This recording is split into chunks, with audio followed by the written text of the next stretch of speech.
Bom dia, pessoal. Todos estão conseguindo me ouvir bem? Bom dia, professor. Tudo certo? Bom dia. Bom, eu sou o professor André Felipe, para aqueles que não me conhecem, né? Esse é o grupo de pesquisa Direito, Sociedade e Cultura.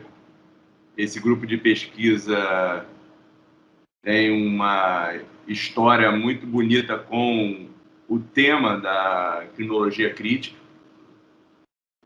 Tivemos, historicamente, a importância desse tema pela presença do professor Tiago Fabres no nosso grupo.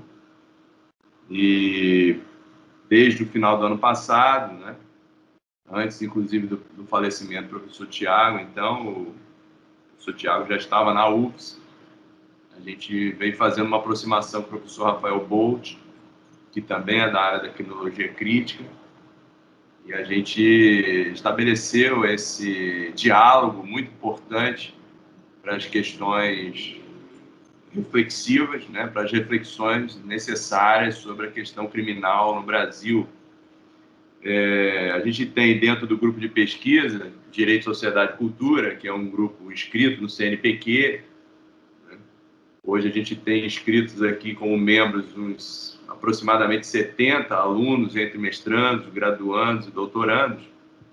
E dentro desse grupo de pesquisa a gente tem algumas linhas de ação, né, de investigação, e uma dessas linhas a gente chama de desigualdades, violências e movimentos sociais. E dentro dessa linha de desigualdades, violências e movimentos sociais, a gente tem uma parte específica para a criminologia crítica.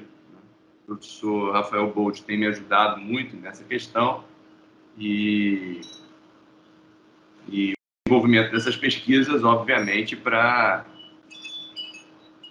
continuar realizando aquilo que historicamente a gente fez, que é aquilo que historicamente a gente faz, que é interrogar as nossas políticas criminais, as nossas decisões historicamente constituídas em torno da criminalização não só de condutas, mas de grupos sociais. E a gente, a partir desse ano, por sugestão do professor Rafael Bolt, criou o Seminário de Estudos Criminal e o SEC, né, que o professor Rafael vai apresentar melhor daqui a pouco, quando eu passar a palavra para ele. Mas eu queria, desde já, mostrar gratidão, né, pela presença de todos que estão aí. Alguns eu consigo ver daqui, né, na minha galeria de presentes, outros estão por links, e aí eu não consigo saber até onde está chegando essa live, né, essa apresentação, mas mesmo aqueles que eu não estou vendo, eu quero agradecer pela participação e quero dedicar também esse encontro, né, especial, com uma pessoa muito especial, que eu conheci por meio do Tiago Fabres, né, então eu queria dedicar também esse encontro à memória do Tiago. Né.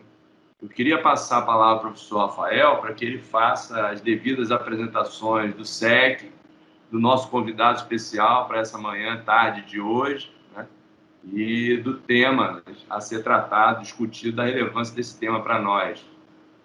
Professor Rafael, muito obrigado. Bom dia. Raoni está aí, estou vendo Raoni. Querido amigo, professor André Felipe, é um prazer participar aqui do Seminário de Estudos Criminais, o SEC, que é um projeto nosso, né, em conjunto aí no grupo, vinculado ao GP, Direito, Sociedade e Cultura. Como o André mencionou, antes, bom dia a todo mundo que está aqui presente, todos os colegas, alunos, em especial aqui ao professor Saulo de Carvalho. O nosso projeto, o SEC, ele é um seminário permanente de estudos criminais.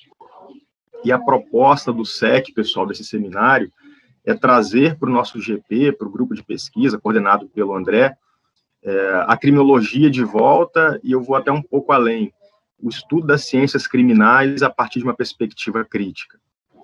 Esse semestre nós tivemos o início do projeto, né, André? A gente teve agora, infelizmente, em meio a uma pandemia, mas nesse aspecto foi positivo, porque nós conseguimos emplacar o projeto, o seminário, e tivemos um primeiro encontro com o Sebastian Scherer, o professor Sebastian Scherer, que é professor na Alemanha, agora emérito, mas na Universidade de Hamburgo, e ele nos brindou aqui com uma fala maravilhosa. O Sebastian é uma pessoa sensacional, além de um grande pesquisador, de uma grande referência, especialmente para mim.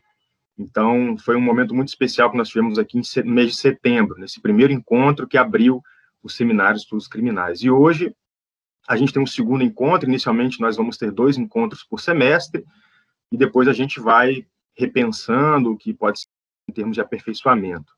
E hoje a gente tem aqui, nesse segundo encontro, para encerrar, né, essa série de 2 encontros do Seminário de Estudos Criminais, uma outra referência fundamental das ciências criminais no Brasil, que é o professor Salo de Carvalho.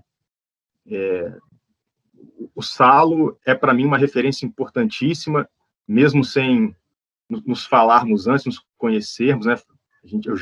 Desde a graduação, o Salo sempre foi uma referência fundamental, assim como era também para o Tiago, uma outra referência que nós tínhamos aqui, não só no GP, mas no Estado do Espírito Santo no Brasil, em termos de ciências criminais, de criminologia.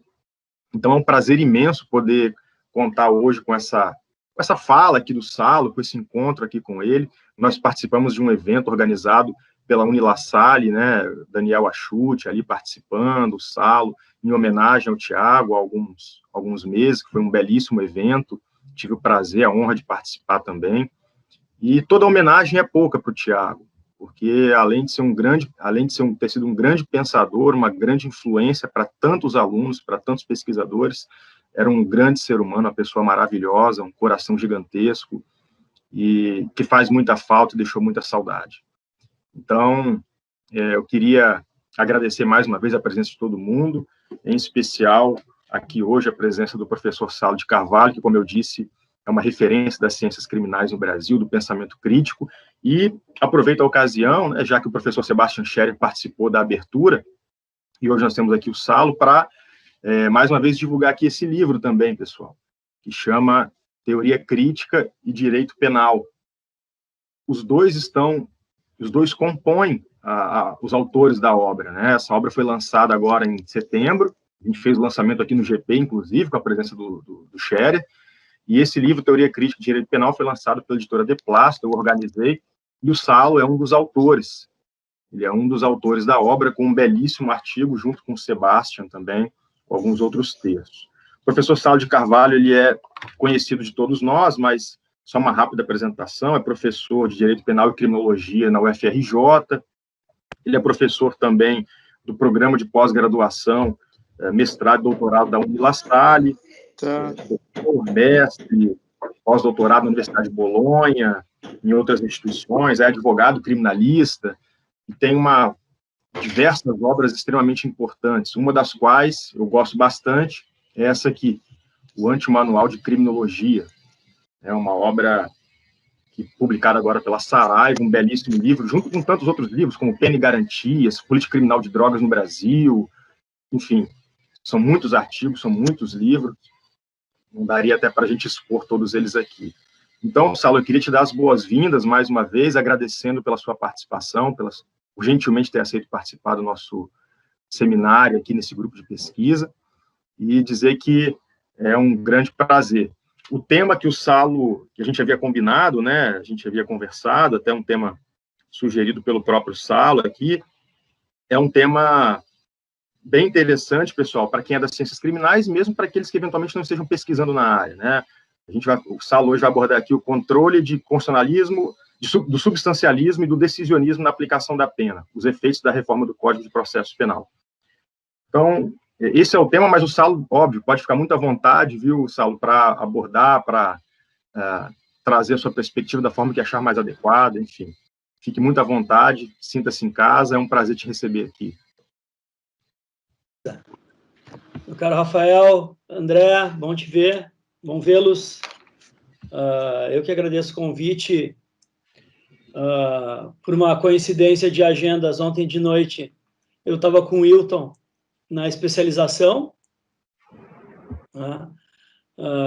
E mesmo virtualmente é sempre bom voltar à Vitória. E eu estava comentando ontem com o Wilton, enfim, primeira vez que eu tive em Vitória para palestrar, foi pelas mãos do Thiago, tinha ido antes, como turista, né? Mas como atividade acadêmica, minto. A primeira vez que estive em Vitória foi em 1997, pelas mãos do professor James Tubenchilac, num dos congressos que ele organizava no Rio, no Hotel Glória, e fez 1 ou 2 eventos em Vitória. Não posso ser injusto, agora que eu me lembrei. Mas daí fiquei algum tempo sem ir a Vitória, e depois, pelas mãos do Thiago, eu e o Wunderlich fomos professores da primeira turma da especialização, e depois uma série de outros momentos a gente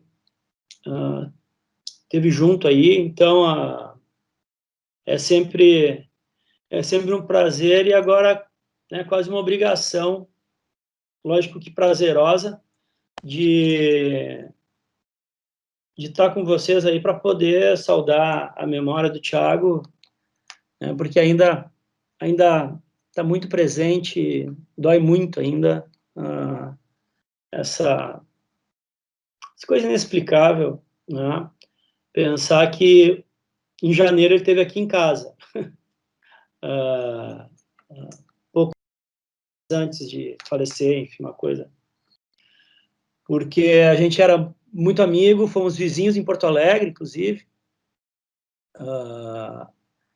e desenvolvemos uma amizade enorme, e que eu dizia ontem, quero referir hoje, eu falar sobre criminologia crítica e garantismo ontem, algo que eu vou retomar, porque o tema é um tema dogmático, mas ele, na realidade, é só um motivo para a gente concretizar uma discussão maior, né, em algo que seja perceptível diretamente, sobretudo para quem está na graduação, até porque muitas vezes o discurso da criminologia crítica, o discurso do garantismo, ele é tido como um discurso diletantista, que não produz efeitos imediatos, né? Então, por isso que eu escolhi um tema bastante específico para a gente fazer uma discussão maior, né? Mas o que eu estava dizendo ontem, falando sobre criminologia crítica e garantismo, eu dizia da necessidade de a gente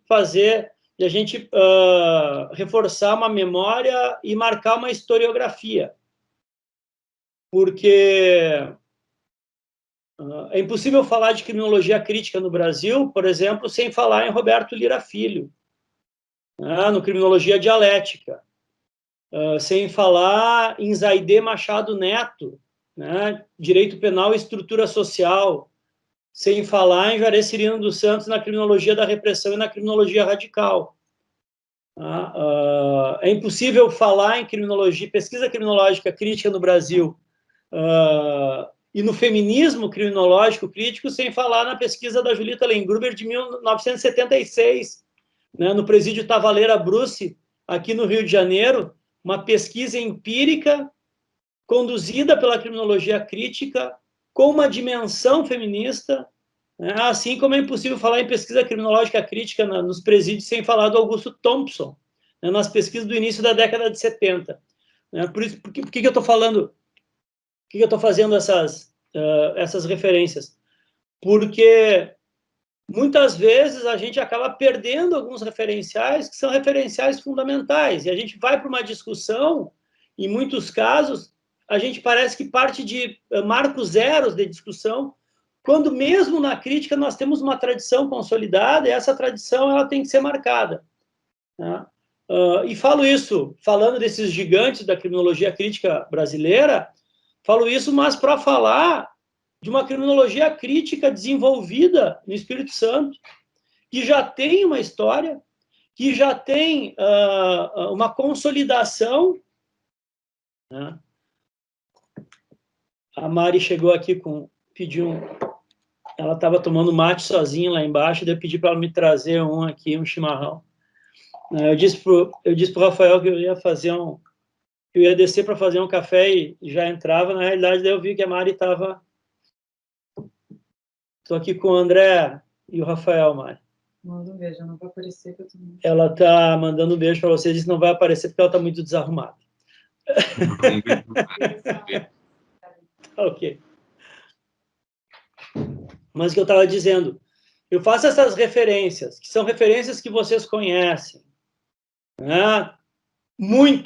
Conhecem muito do Lira Filho, que inclusive é nome do Centro Acadêmico da Federal, né? Lira Filho, Juarez Cirino dos Santos, Juarez Tavares, Nilo Batista, que são os nossos mestres, né? Vera Malaguti, Vera Andrade, talvez outros nomes que não conheçam tanto, como Zaide Machado Neto, que é uma das primeiras criminólogas críticas e uma das primeiras feministas no Brasil. Ela, inclusive, abandona a criminologia crítica para se dedicar ao feminismo e à militância, e, infelizmente, falece muito cedo também, talvez por isso que a gente não conheça tanto o nome dela, né? Mas referi isso para dizer que quando a gente vai falar da criminologia crítica no Brasil, é fundamental a gente falar nessas pessoas, porque nós não estaríamos aqui sem eles. E, sobretudo, para um grupo de estudo em Vitória, é fundamental dizer que vocês já têm uma história consolidada da criminologia crítica, né? Uma história que eu poderia mencionar, e ontem estava lembrando, né, as leituras que eu fiz de João Batista Herkenhoff.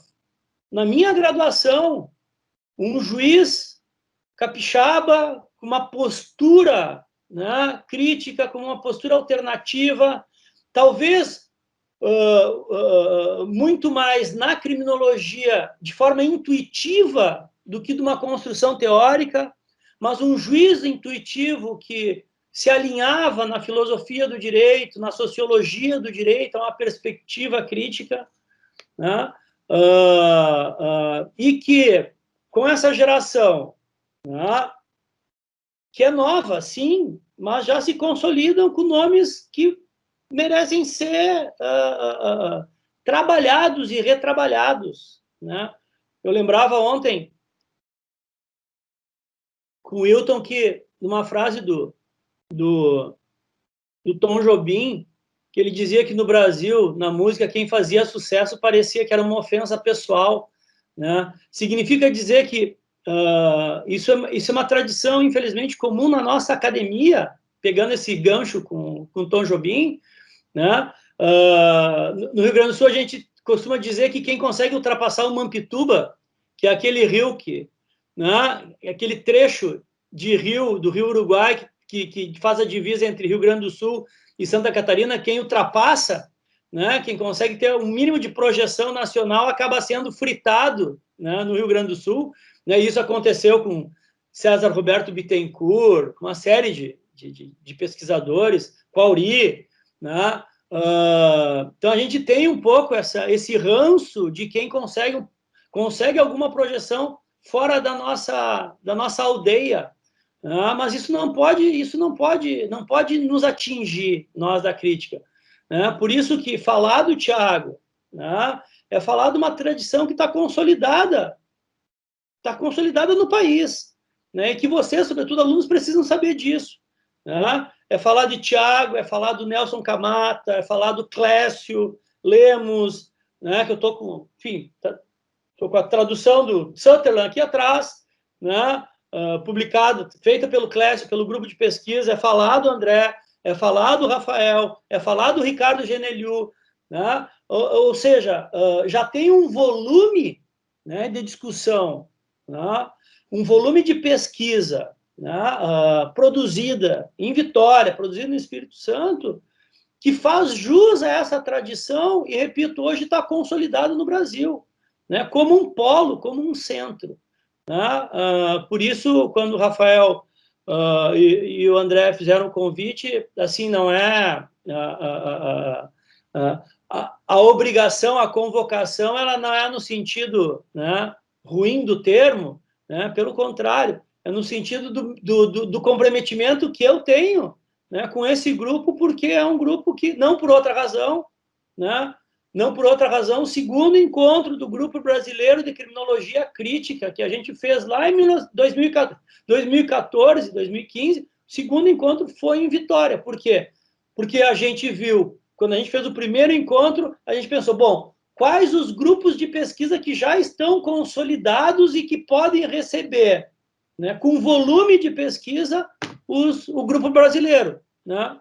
Vitória se apresentou e sediou, né? Depois Salvador, depois Brasília, depois, né, foi Vitória, depois foi Católica de Salvador, depois foi USP, depois foi UNB, depois foi Federal do Pará. Esse ano a gente não teve encontro por força da pandemia, né? E são essas pessoas, é o André, é o Rafael, é o Clécio, é o Ricardo, que colocam a criminologia capixaba no cenário nacional, né? Eu digo isso não para puxar saco, né, porque eles não precisam nenhum, né, não precisa, primeiro que eu não faço isso, quem me conhece sabe que, né, para eu dizer isso é porque eu sou extremamente sincero e acredito, porque senão eu não diria, né, e se eu não tivesse o compromisso, né, com eles, eu não estaria aqui, né, porque só aceito convites que façam sentido para mim. Então, mas eu quero, enfim, já estou falando já há um bom tempo nisso, mas por que eu estou falando nisso? Porque é fundamental que vocês saibam, né, o local em que vocês estão e honrem esse local, né? Honrem esse local trabalhando com os professores de vocês, né, lendo os trabalhos deles, citando os trabalhos deles, né? E porque é vocês que vão levar. E grupo de pesquisa se faz exatamente para isso, né? O Rafael só está aqui porque ele pesquisou com o Thiago, né?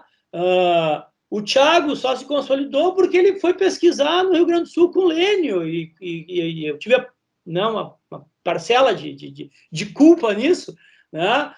Porque se faz assim, né? É o que a gente chama de teoria de base, né? A gente só está discutindo hoje as novas criminologias, a gente só está publicando um livro, Teoria Crítica e Direito Penal, hoje porque a gente teve o Roberto Lira Filho. Porque antes do Roberto Lira Filho, nós tivemos Roberto Lira, né? Um positivista, mas um positivista contradogmático, anti-hegemônico, se é possível, um positivista crítico, né?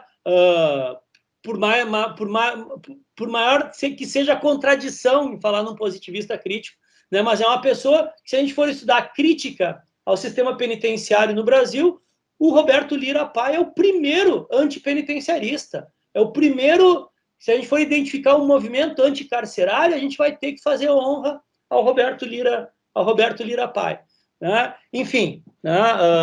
É por isso que eu estou aqui com vocês, né? Só justificando, né? Né? Acho que isso não é tomar tempo, né?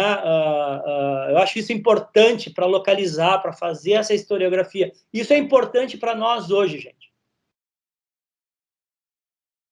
Porque, como eu disse, a gente vai fazer alguns debates, eu vou ler alguns artigos, eu vou assistir algumas palestras de pesquisadores novos e que eles não têm culpa disso, mas parece que os temas são colocados a partir de um grau zero de conhecimento, né?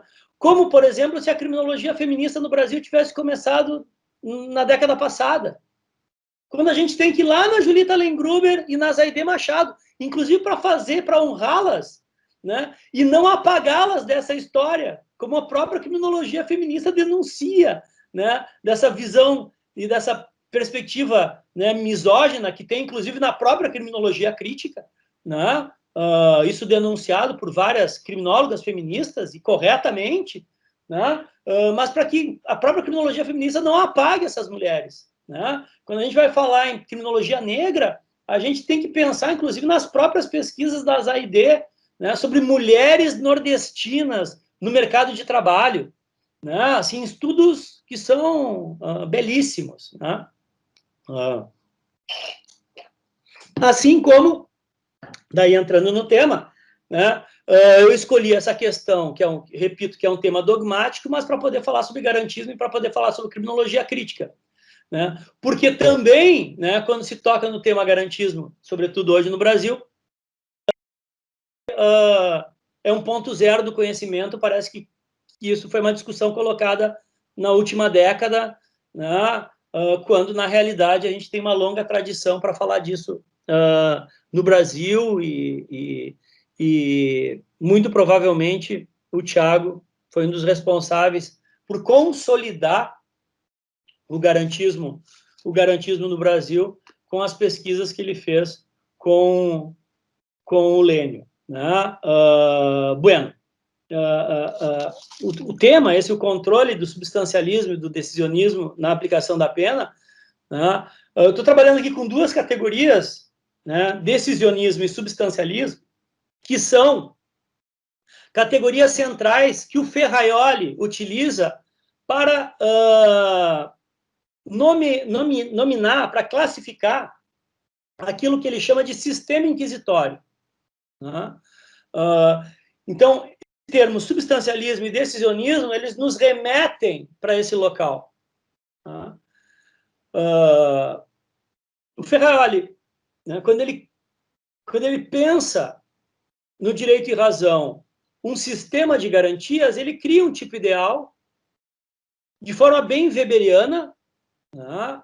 Ele cria um estereótipo normativo, né, para definir aquilo que eles identificam como o que seria o direito penal e o processo penal num Estado democrático de direito. E ao pensar o direito penal e o processo penal num Estado democrático de direito, ele pega todas as características que seriam as características plenas de um sistema e potencializa elas ao máximo. E cria esse estereótipo, que ele vai chamar sistema garantista. Como o lado oposto, o inverso dessa moeda, ele nomina um sistema inquisitório, né?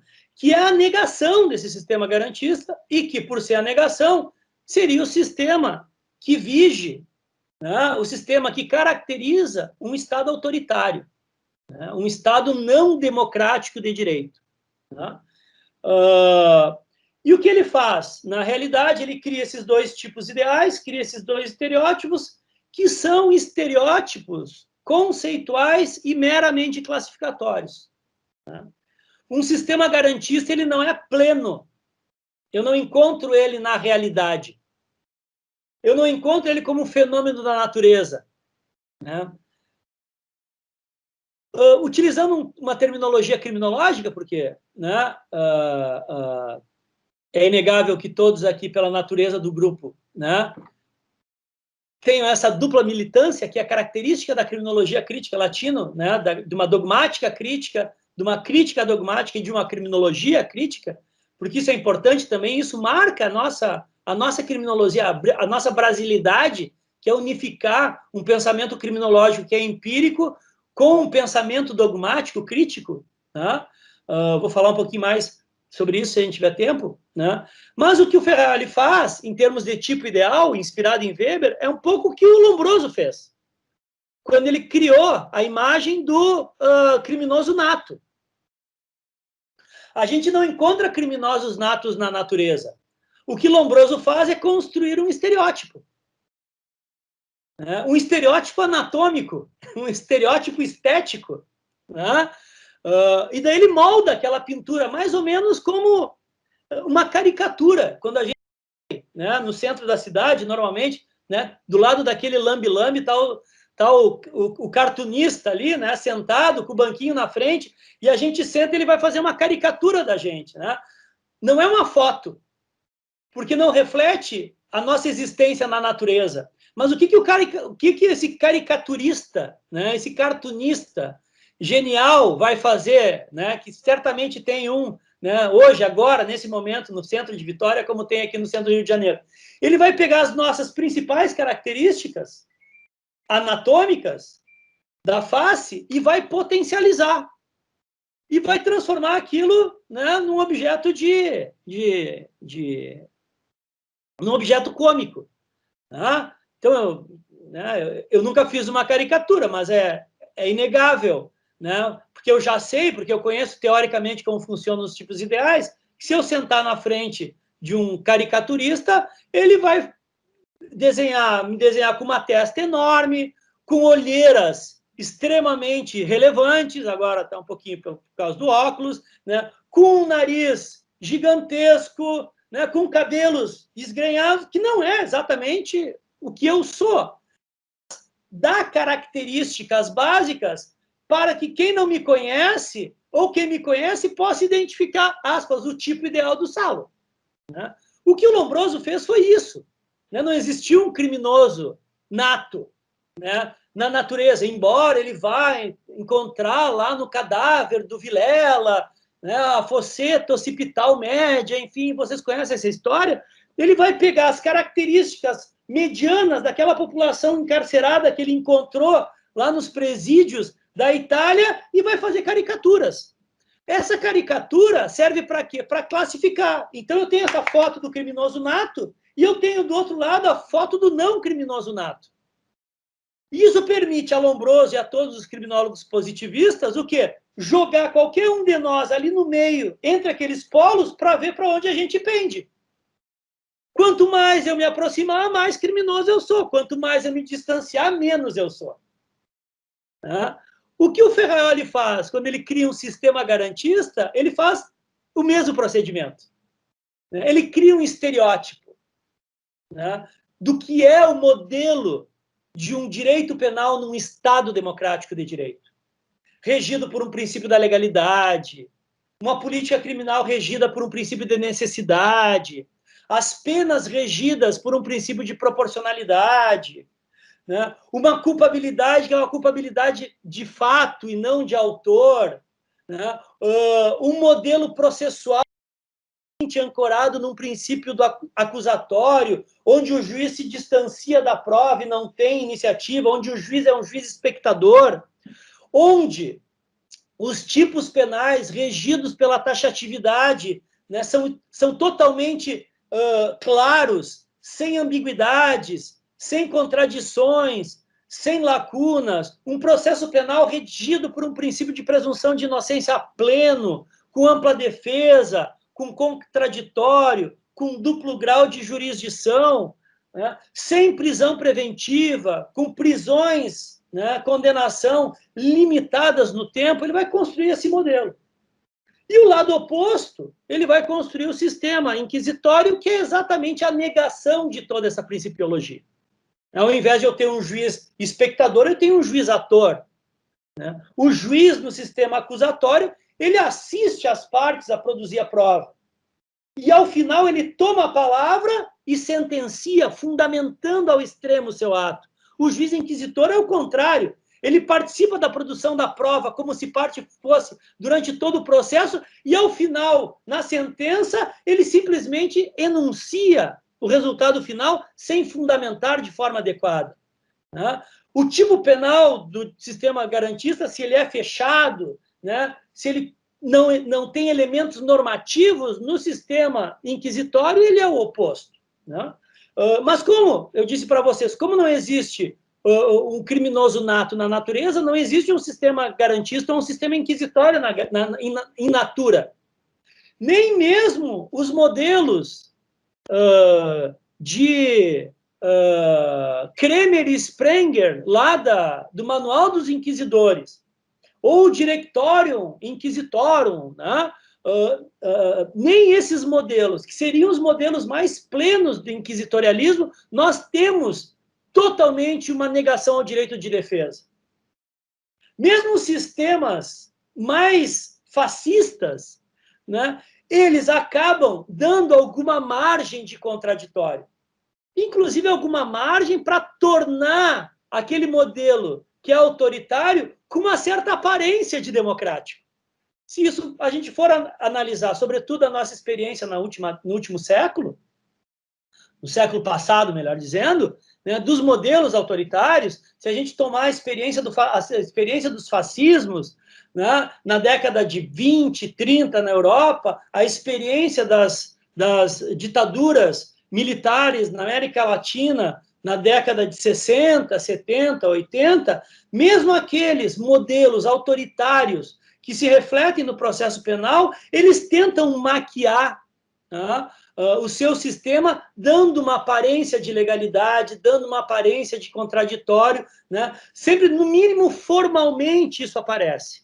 Né? Assim como no regime democrático, né, o sistema que tenderia a ser um sistema de direito penal de fato, de um processo penal acusatório, ele apresenta resquícios. Né? Então, o que, por exemplo, o Ferrari nos dá com a teoria do garantismo é essa possibilidade classificatória. E que, para nós da academia, isso é muito interessante, porque vocês podem pegar qualquer instituto, qualquer lei, né, qualquer tema, né, qualquer caso, e jogar dentro desse sistema para fazer análise. Né? E daí, aterrissando isso no nosso tema, né, que é o da aplicação da pena, né? Então, essas duas características que o Ferraioli aponta, que é o substancialismo penal, material, que é baseado, né, o Ferraioli vai dizer, o substancialismo no direito penal material, ele é baseado numa concepção não formalista, ontológica do delito, e que, para a gente ter mais claro, isso vai nos remeter lá a uma perspectiva de um direito penal do autor, né, naquela clássica fórmula, né, onde o sujeito é julgado não pelo que fez, mas pelo que ele é, onde se julga a biografia do autor e não o fato a ele imputado, né, o Ferrari vai dizer que essa é a principal marca do direito penal no sistema inquisitório, no sistema antigarantista, que é esse substancialismo. Isso se traduz na forma legal, sobretudo nos tipos de autor, que nós não temos muitos no Brasil, né, no nossa atual estrutura legislativa, mas mais, e é o que a gente tem mais experiência, nas estruturas dos tipos penais abertos. De tipos penais que são preenchidos por elementos normativos. E no processo penal, essa dimensão vai ser dada no que o Ferraioli chama de decisionismo processual. Que significa, antes de mais nada, protagonismo judicial. Ou o que a gente conheceu também, nos últimos anos, pelo termo ativismo judicial. Um juiz que não se afasta como terceiro imparcial, e aqui eu estou utilizando o termo imparcial e não neutro, né? Naquela ideia que eu gosto, italiana, do terceità, né? Um juiz que é terceiro espectador, né? E se envolve, normalmente se envolve na produção da prova e na valoração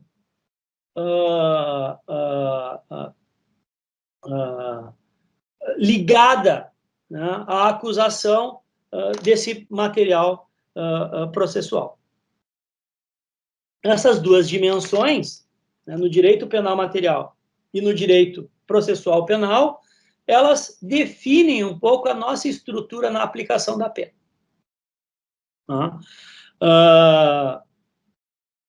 Antes de entrar especificamente nisso, e até para falar do livro, é um pouco que eu desenvolvo, para vocês verem como esse tema é um tema transversal, é um pouco que eu desenvolvo nesse artigo, né, que eu publiquei nesse texto, nesse livro, organizado pelo Rafael, sobre materialização da antijuridicidade. Né? E aqui eu acho que uma referência histórica ela é interessante para a gente entender um pouco a dinâmica, inclusive do que foi o garantismo, do que é o garantismo, né, do que foi o movimento do direito alternativo no Brasil, como braços, né, de uma criminologia da praxis, né, uma efetivação da criminologia nas práticas jurídicas.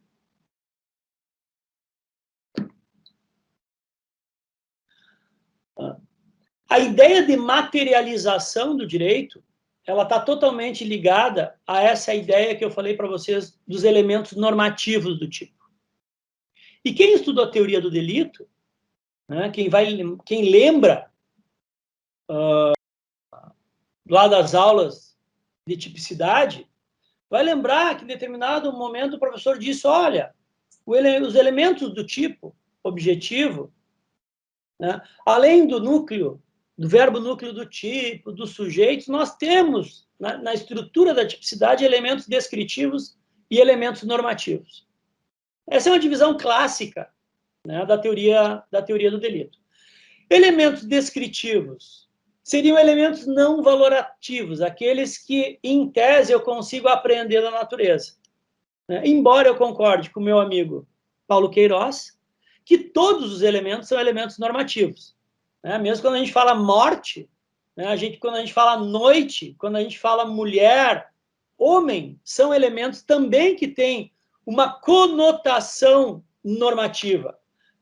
Tem uma, claro, com menos extensão daquilo que a gente conhece classicamente como elementos normativos, talvez o elemento normativo mais enunciado, mais exemplificado, e que, felizmente, a gente não tem mais no nosso ordenamento jurídico, como forma, é a mulher honesta.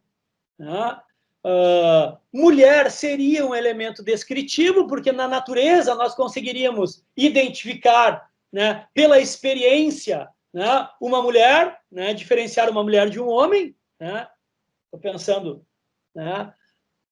no início do século passado, quando essa divisão ela é proposta, diferentemente de uma mulher honesta, que eu não conseguiria, pela experiência, a não ser por um juízo de valor, estabelecer um critério de qual seria a honestidade da mulher. E por isso, olhem só, tradicionalmente no direito do século passado, e olha só essa dimensão totalmente misógina, a mulher honesta é a mulher casta, é a mulher virgem, é a mulher fiel, é a mulher que tem que guarda uma moralidade em relação à sua sexualidade, diferente do homem honesto, que é o sujeito que paga suas contas em dia. A categoria homem honesto para o direito civil é a categoria da pessoa que não tem dívidas. A categoria da mulher honesta para o direito penal, é a da mulher púdica. Enfim, isso, gente, esses tipos normativos orientaram a forma de fazer o direito ao longo do século passado em todos os países de tradição romano-germânica. Só para pegar a nossa tradição. Graças ao movimento feminista, nós tivemos a extirpação dessa categoria mulher honesta do Código Penal, mas eu estou falando isso há 15 anos atrás, 14 anos atrás, nesse século, no século XXI, para vocês verem como isso, como essa permanência na forma legal se mantém. Uma permanência na forma legal que se mantém e que se traduz numa permanência nas práticas jurídicas. Eu não preciso mencionar o caso da Mariana Ferrer, que todos nós acompanhamos e discutimos ao longo dessa semana. Se tira a forma legal mulher honesta, mas a praxis legal de interpretação e produção de convencimento no processo mulher honesta se mantém, que é o advogado, que eu conheço, por sinal, de Santa Catarina, Florianópolis, o Gastão, fazendo aquela interpelação naquele nível de moralidade dentro do processo penal.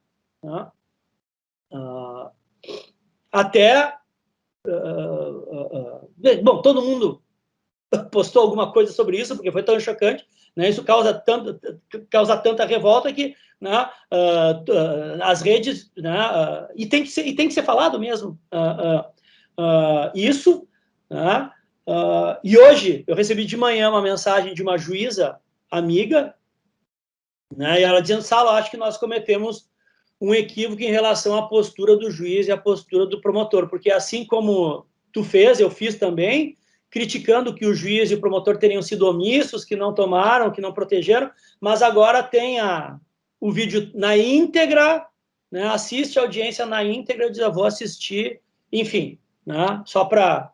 porque a primeira impressão era aquela, do advogado revitimizando, vitimização secundária, que a gente chama em criminologia, a vítima, invertendo o papel, culpabilizando a vítima com questões que não dizem respeito ao fato, mas sim a história e a postura, o ser daquela depoente, transformando-a em réu, e o juiz e o promotor, em princípio, sem interromper a audiência, que seria a postura correta, né? Mas olhem só, como o direito penal do autor, ele atua também não só julgando o réu pela sua historicidade, mas, nesses casos, julgando a vítima, porque ali a gente tem, né, uma vitimologia de autor. Né? Os atores processuais não estão preocupados com o fato, se ela estava embriagada ou não, se ele teria embriagado ela, né, de forma dolosa, né, para manter relações sexuais, o que geraria uma situação de estupro de vulnerável, ou seja, com base, mas o que estava preocupado, né, o advogado ali, em criar uma narrativa, né, de autor, né, para poder gerar, né, uma narrativa de autor totalmente moralista, para poder gerar uma imunidade, né, ao eventual estuprador. Né? E falo aqui eventual porque eu não tive contato com todo o processo, né? Li a sentença na íntegra, né? Mas não tenho condições de fazer uma valoração da prova. Né? Então, olhem como isso carrega esse moralismo. Né? Quando se fala em substancialismo, quando se fala em direito penal do autor, é lógico que nos chama a atenção, primeiro, a questão do réu, logicamente, né? Porque normalmente se julga a biografia do réu e não o fato praticado pelo réu, mas isso também atinge, nesses casos, né, e sobretudo nos casos que envolvem crimes sexuais, também a própria vítima. Né? Nós temos aqui também uma vitimologia de autor e que marca essa característica dos crimes sexuais e marca essa anatomia do inquisitorialismo. Porque o processo penal, na realidade, se ele deveria acertar justamente, proporcionalmente o caso, na realidade ele não serve ali, né, nem como tutela da vítima, que é a grande discurso punitivista de justificação do processo penal, né, mas a gente vê que quando o processo penal, né, deveria tutelar a vítima, que o processo penal, na realidade, não se preocupa nem com vítimas nem com réus. Né, quando a nossa luta é para que todos sejam tratados com respeito, né, vítimas e réus. Né, nesse caso, sobretudo a vítima naquela situação de depoimento. Bom, mas eu fiz toda... enfim, não tinha como não falar do caso, né? Sobretudo quando, né, eu usei esse exemplo. Mas esse exemplo da mulher honesta é um exemplo que os neocantistas, que vão identificar esses tipos penais abertos, né, lá na década de 20, na dogmática alemã, vão utilizar como exemplo. Né? Max Ernst Mayr vai utilizar esse exemplo, porque estava na legislação alemã Freudenthal, Goldschmidt, Radbruch, todos, praticamente todos os neocantistas vão identificar. Algumas pessoas acham que eles defendiam os tipos penais abertos, quando na realidade isso não é real, mas são esses autores que vão identificar que as estruturas normativas elas dão essa abertura para valorações. Né? O próprio Mesger depois vai falar em tipos penais, em tipos normativos jurídicos e culturais, vai mencionar também a questão da mulher honesta. Mas o que a gente, que eu estava dizendo, estava fazendo a referência ao artigo, né? Que eu estava mencionando essa materialização do direito. Né? Uma das grandes lutas, né, do garantismo penal, e o garantismo penal é uma matriz fundamentalmente normativa, ela é uma ferramenta para o operador do direito, não é nada mais do que isso, não é uma perspectiva em primeiro plano criminológica, inclusive, né? A gente pode discutir isso também, mas ele tenta criar técnicas de limitação e de constrição, primeiro, desses espaços abertos que é dado na materialização do direito, que a gente conhece como tipos penais abertos, e 2, de limitação e de controle do ato judicial. Por isso o título, né, é o controle do substancialismo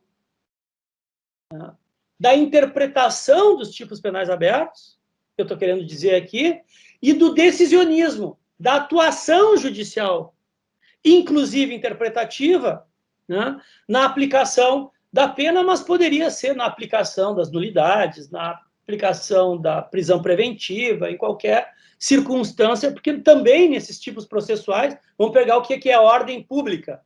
Né? O juiz decreta a prisão preventiva para a garantia da ordem pública.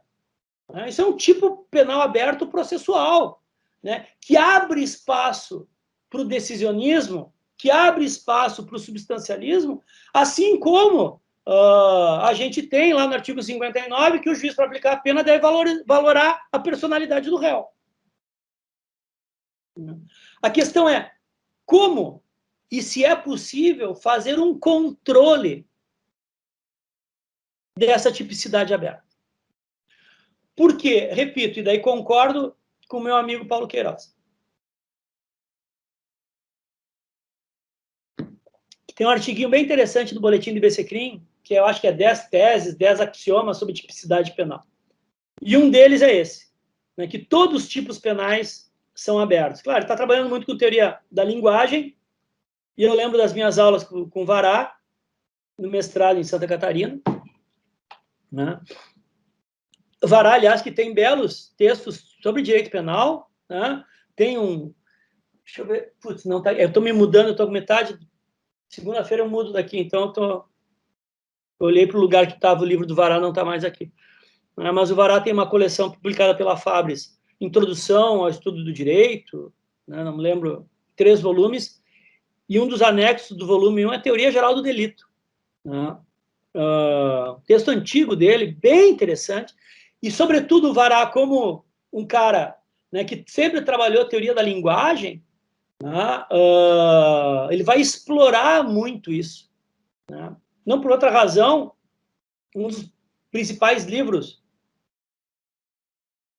sobre esse tema no Brasil, que é de uma grande penalista, né, chamado Rosa Maria Cardoso Cunha, que publicou em 1980 um livro chamado O Caráter Retórico do Princípio da Legalidade.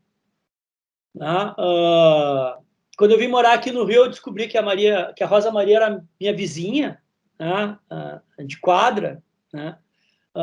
Porque eu cruzei com ela, e aquela coisa meio de fã, de chat, né? Porque esse texto da Rosa Maria, né? Rosa Maria que foi advogada de preso político, tem uma atuação na advocacia muito mais forte, participou da comissão da anistia, inclusive, e tem uma atuação muito mais na advocacia do que na academia, mas a dissertação de mestrado dela, orientada pelo Vará, pensem bem, em 1980, onde ela faz uma análise do princípio da legalidade e de como o princípio da legalidade ele é, na prática judicial, constantemente violado. E ela vai explorar muito esses elementos normativos do tipo, os tipos penais abertos. Aliás, é uma dogmática crítica que deveria ser resgatada urgentemente, né? Teria que ser republicado esse livro dela, né? Não lembro se está aberto na internet, mas se chama O Caráter Retórico do Princípio da Legalidade. Né? E se não me falha a memória, o Thiago tem um texto dele sobre esse livro, inclusive. Né? Mas a grande questão é essa, de que forma a gente pode controlar a linguagem, sendo a linguagem incontrolável. E 2, se a forma, por si só, garante. E 3, se não há espaço positivo, emancipatório, democrático para materialização.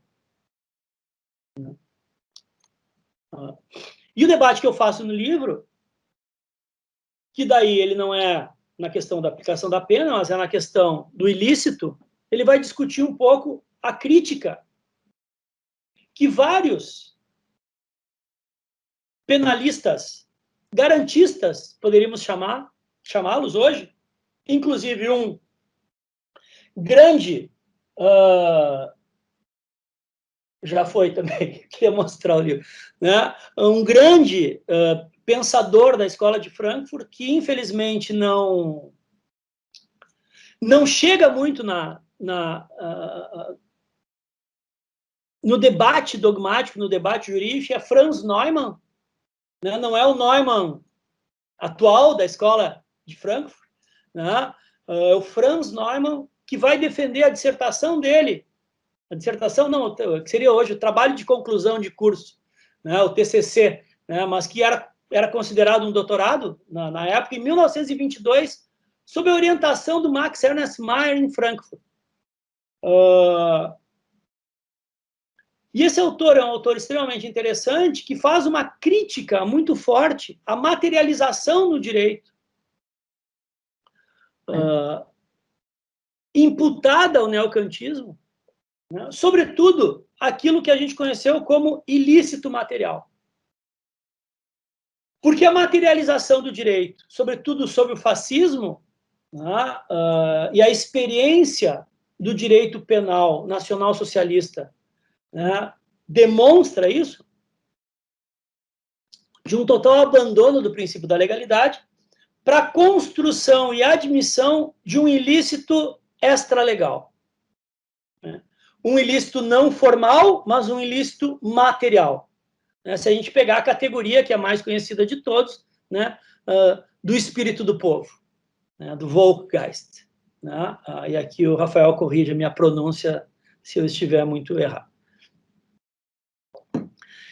E grande parte, e o que o Neumann faz, né, é criticar essa materialização do direito, dizendo que havia, no direito penal nacional socialista, uma perversão do direito, que é o total abandono da forma-garantia, substituindo essa forma-garantia por uma abertura das estruturas legais que geravam insegurança em relação, né, aos princípios mais elementares, sobretudo da legalidade. Um dos exemplos que ele vai utilizar, né, como materialização do direito seriam as cláusulas abertas, como, por exemplo, boa-fé. Que com uma categoria aberta como essa, o juiz poderia decidir qualquer coisa. Porque caberia a ele realizar um juízo de valor do que, no caso concreto, seria uma atitude de boa ou de má-fé. Né? Isso ficaria uma espécie de carta aberta, o que, sob o fascismo, né, abriria espaço para uma materialização autoritária do direito. E isso foi criticado. Né? Percebam, claro, aqui no injusto, a gente tem uma agudização disso. Em menor escala, nós temos os tipos penais abertos. Né? Quando eu falo conduta social do réu na aplicação da pena. Qual a extensão dessa categoria que vai apontar para um aumento, uma diminuição da pena? Esse é um efeito mais controlável, porque eu tenho um limite mínimo e máximo de pena que o juiz não pode ultrapassar. Mas se eu carregar isso para um tipo penal incriminador, né, eu tenho uma extensão que é ampla de punibilidade ou não. Então, esse tema da materialização do direito, ele ficou bastante carregado pela materialização autoritária, o que leva autores como Neumann a classificar a materialização do direito como uma perversão do direito. Isso ele vai fazer num livro que está traduzido no Brasil, tá? E que eu indico a leitura, que se chama O Império do Direito, está pela Quartia Latam, onde o Neumann, inclusive, faz uma análise do direito penal nazista. Mais recentemente, né, pela Tirán, Leblanc, vocês encontram o texto do Zaffaroni, Direito Penal Nazista, e uma polêmica produzida pelo Caiambos, né, a obra do Zaffaroni, que é Direito Penal Nacional Socialista, que eu acho particularmente uma polêmica forçada, em vários aspectos. Acho que tem mais ali uma vontade de divergência, uma vontade de conflito do que efetivamente um conflito efetivo, além do que, e isso daí eu posso falar, não posso escrever, né, que eu falei até agora, né, eu escrevi, né, num textinho sobre essa polêmica, mas isso não está no texto, mas eu posso falar, né, parece que está mais carregado de uma posição etnocentrista e colonizadora do Caiambos, né, de que não admite, né, um autor não alemão criticando o direito penal alemão do que qualquer outra coisa, muito do que a gente viu com o Munhoz Conde, quando ele aponta e documenta a tradição nazista do maior penalista alemão do século passado, que foi Mesmer. Não, os ataques ao Munhoz Conde foram quase da mesma ordem, não, foram muito mais, né, foram muito superiores, né, mas tem o mesmo sentido do ataque que faz o Caiambos ao Zaffaroni nessa réplica que ele tenta fazer, né, e que eu acho, por vários aspectos, em vários momentos, equivocado ou exagerado. Né? Mas isso entra no debate do direito penal, na dogmática do delito e na dogmática da teoria da pena, como se qualquer possibilidade de materialização fosse autoritária. É lógico que admitir um injusto material, né, é algo que não se adequa com os princípios elementares da legalidade e que efetivamente regem o sistema garantista de um Estado democrático de direito. Agora, e essa é um pouco a tonalidade que eu vou nesse artigo, a nossa dogmática, ela construiu inúmeras aberturas na tipicidade, na ilicitude, na culpabilidade e na punibilidade, produziu inúmeras materializações que, ao invés de reforçar a autoridade do Estado, ampliam a liberdade. E que são temas que a gente conhece, como, por exemplo, o princípio da insignificância, o princípio da adequação social, a própria ideia de diminuição do risco na teoria da imputação objetiva, são todos conteúdos e estruturas normativas que apontam o consentimento do ofendido, né? Autocolocação em risco, né? O que o Juarez Tavares faz de forma brilhante, né? nas causas de exclusão supralegais da antijuridicidade, como processo de marginalização social, né? Inexigibilidade de conduta diversa na culpabilidade, são todos exemplos de materialização emancipatória, chamemos assim, do direito e que não impedem a materialização. Né? Mas se nós temos esses exemplos virtuosos, nós temos, ao mesmo tempo, e essa acaba sendo a tradição, exemplos de materialização autoritárias e que fomentam o decisionismo e que fomentam o substancialismo, que é, na aplicação da pena, essa característica dos tipos penais abertos, como personalidade do réu, conduta social, né, motivos, né, como nas agravantes, motivo fútil, motivo torpe, assim como nas causas especiais de aumento ou de diminuição. A questão toda é como a gente pode controlar, né, essa atividade judicial. Porque também, e a própria crítica, durante muito tempo, quase que jogou a toalha em relação a qualquer forma de controle da atividade jurisdicional. E isso muito baseado, embora isso não está explícito no Vará,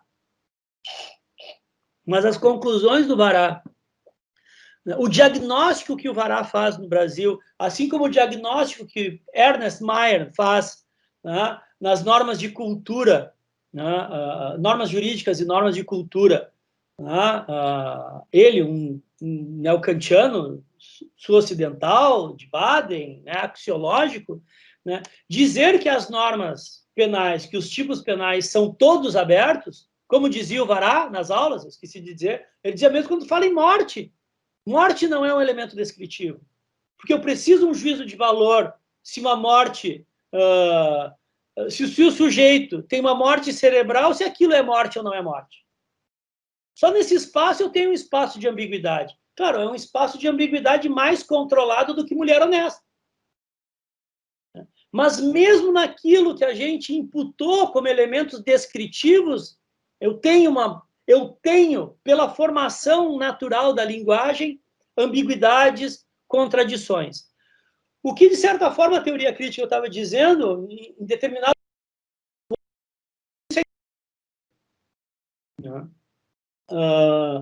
Só que essa incontrolabilidade, ela agudiza, sobretudo no Brasil, onde a gente ainda está movido, né, por uma ideia de livre convencimento do juiz, né? O que leva, né, e o Lênio, né, explora isso bastante nos textos, tá? Tiago escreveu bastante sobre isso, o que leva o juiz a poder falar qualquer coisa sobre qualquer coisa, tá? A atribuir qualquer coisa como personalidade, a atribuir qualquer coisa como conduta social, tá? Então, o que a gente tem, e por isso, da reforma do Código de Processo Penal, a lei anticrime,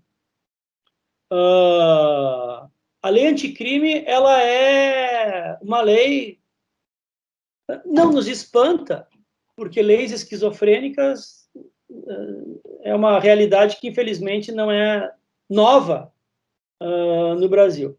Mas a lei anticrime, ela reforma o Código Penal, ela reforma o Código de Processo Penal, ela faz inúmeras alterações.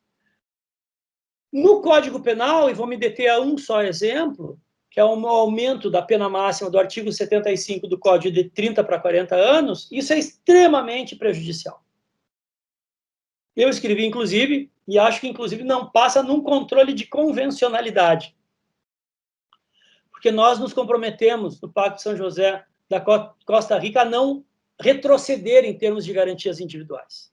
Mas esse é um debate que vai ser feito. Esse é um debate que não está dado, né? E talvez nem seja feito, né? Porque dependeria, né, de uma atividade muito, de uma advocacy muito comprometida para levar essa questão da inconstitucionalidade da reforma, do aumento dos 30 para 40 anos, né, dessa margem que o legislador teria de discricionariedade. Né? Então, se nós temos um viés punitivista da reforma da lei anticrime, no direito penal material, nós temos, por outro lado, um viés garantista no processo penal. E aqui eu poderia mencionar, por exemplo, o próprio juiz de garantias. Né? É tão garantista que o Supremo imediatamente suspende.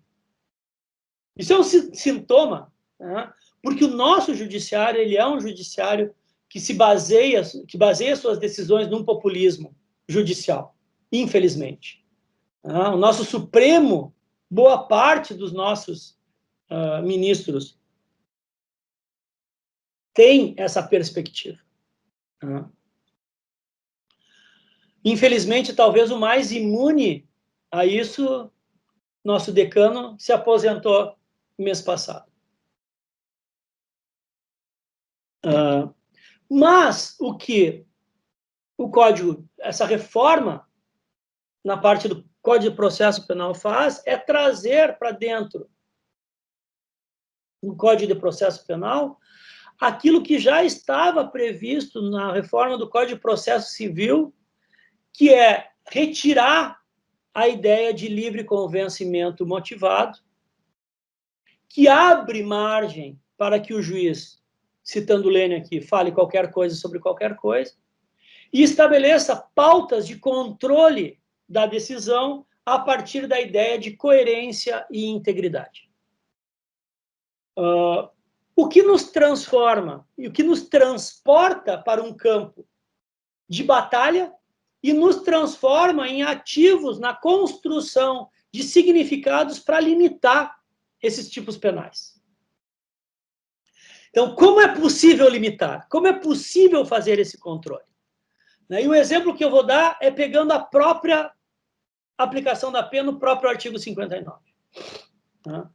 Quando eu estava na faculdade de Direito, eu entrei na faculdade de Direito da publicação da Constituição, em 1989. Foi assim, eu não tinha essa dimensão naquele momento, mas hoje eu lembro que algumas aulas, e dá para concluir, havia uma espécie de excitação no ar, assim, dos professores.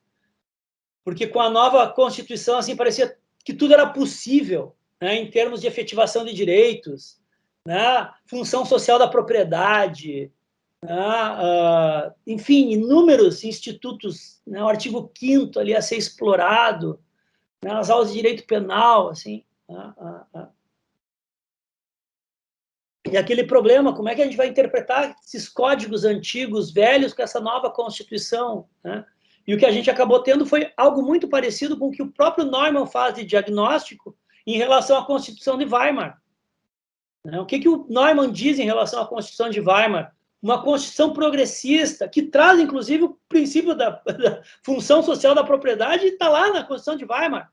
O Kirchheimer, aquele do parceiro do Rush, que vocês já ouviram falar, do Punição e Estrutura Social, tem textos maravilhosos demonstrando como a Constituição de Weimar, ao trazer o princípio constitucional, o princípio da função social da propriedade, como a jurisprudência aristocrática ainda imperial, né, bismarckiana, né, como aquela aristocracia jurisdicional conseguiu minar a interpretação e tornar sem efetividade o princípio da função social da propriedade. Como, através do que hoje a gente conhece como interpretação retrospectiva, os juízes de Weimar interpretaram o Código Civil contra a Constituição. E muito disso que a gente viu na década de 90. Vocês não experimentaram isso, tá?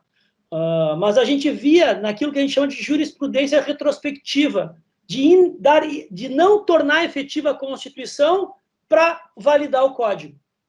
Então, muitas decisões, muitos tribunais operaram dessa forma, né?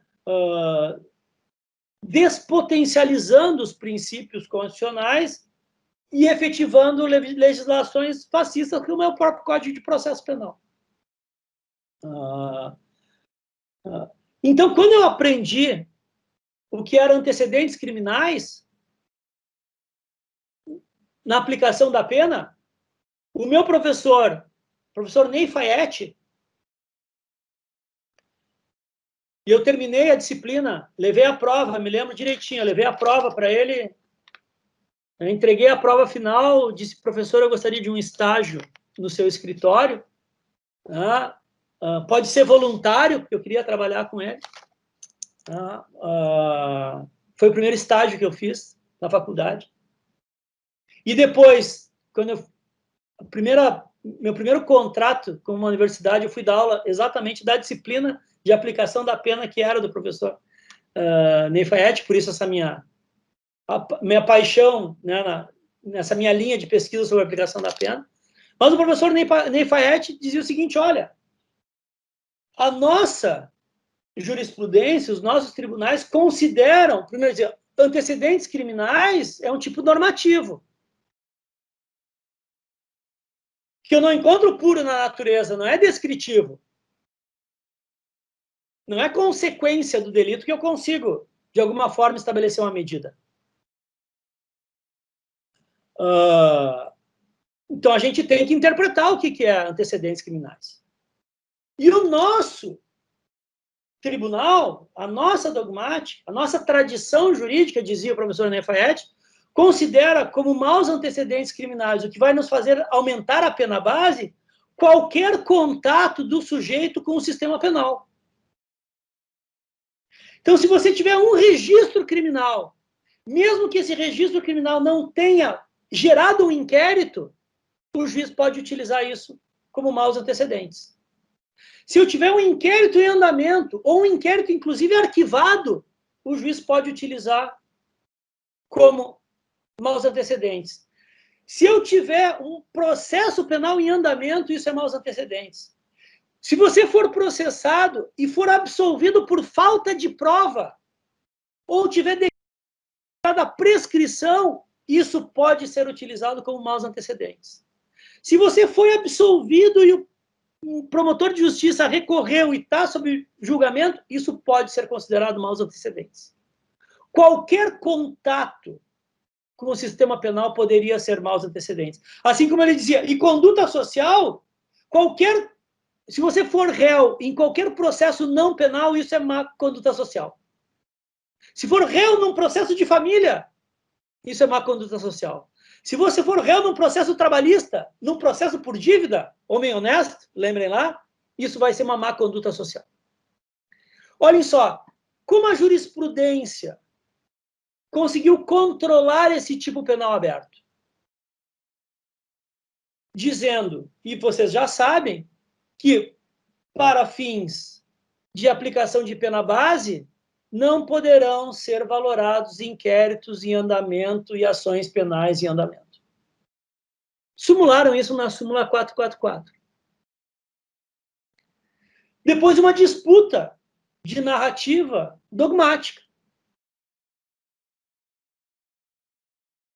Isso nos dá uma orientação. Isso torna um tipo penal aberto, normativo, controlável. Então, nós sabemos, hoje, que, embora isso não esteja definido no código, porque lá só tem o standard, a categoria antecedentes, todos nós sabemos que aqueles maus antecedentes, aqueles antecedentes lá que está no código têm que ser interpretados. Decisões criminais transitadas em julgado que não geram reincidência. Porque se gerar reincidência, vai ser reincidência, e não maus antecedentes. Então, olhem só, um tipo aberto, com lacunas de interpretação, acaba sendo fechado como? A partir de uma disputa dogmática. Personalidade. Hoje, por mais que esse não seja o fechamento que eu considero ideal, mas nós já temos várias decisões com posições conflitivas nos tribunais, dizendo o seguinte, para valorar personalidade de forma negativa na aplicação da pena, é fundamental um laudo técnico. Eu, particularmente, acho que nem com laudo técnico, mas com laudo técnico, mas se tiver exigência de um laudo técnico, para mim já vale. Por quê? Porque já fecha e não permite que o juiz diga qualquer coisa sobre qualquer coisa. Personalidade voltada para o delito. Réu mau caráter. Réu de má índole. E aumente a pena dessa forma. Então eu chamo, né, me encaminhando, meu Deus, 10 para 1. Cara, eu estou falando... É que daí não dá, daí eu escolho esses temas que eu gosto de falar, e daí eu começo a falar e não paro. E... Isso que eu tinha pedido para o Rafael para ser antes, porque eu tenho, né, uma agendinha, né, mais adiante, mas vou tentar concluir para a gente poder conversar e discutir um pouco. Né? O que eu estou querendo dizer é o seguinte, o garantismo é uma ferramenta processual. Inclusive, eu teria hoje dificuldades de classificar como uma dimensão da criminologia crítica. Porque Ferraralho é positivista. Ferraralho é baseado na teoria do consenso e não na teoria do conflito. Só para pegar duas questões para não entrar nessa discussão. Né?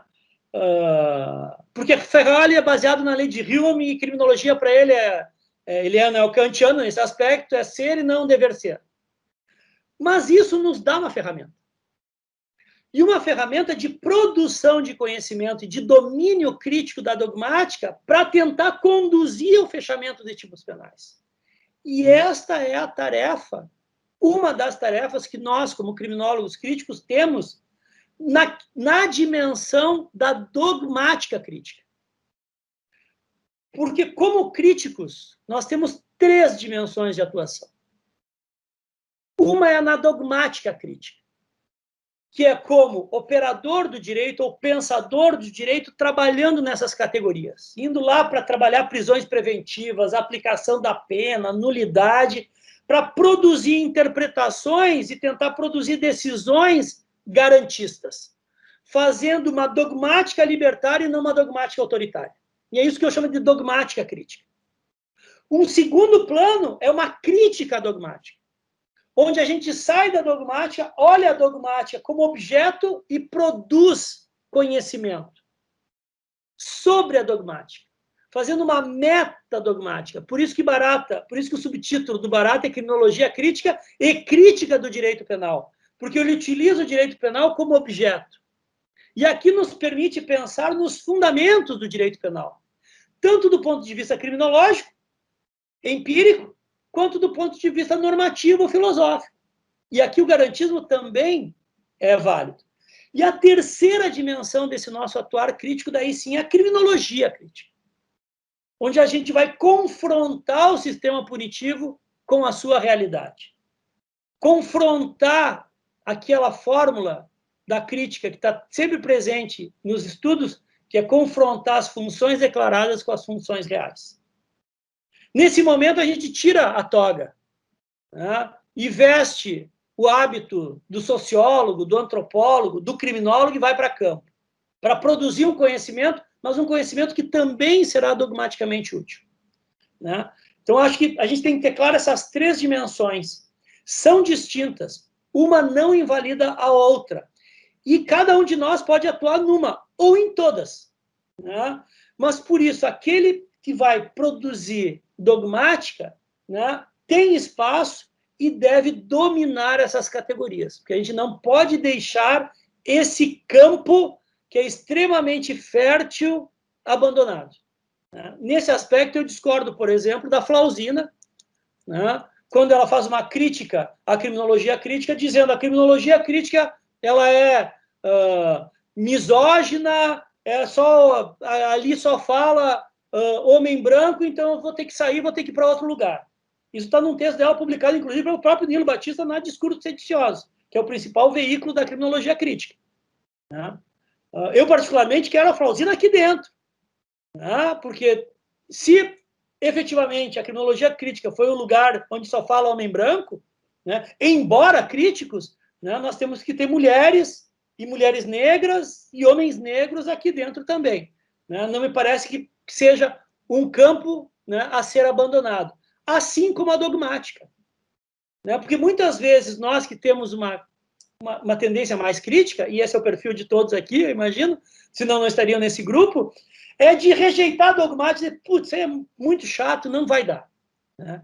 Mas a gente precisa produzir conhecimento, dominando a teoria do delito, dominando a teoria do processo penal e produzindo novos conceitos, né, para tentar controlar minimamente o decisionismo, o substancialismo, que em última esfera vai produzir o quê? Aumento de gente no cárcere, né? Aumento de letalidade policial.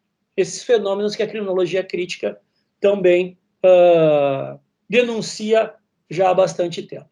Gente, encerro aqui, né? Falei demais, quero ouvi-los um pouco. Obrigado, Rafael.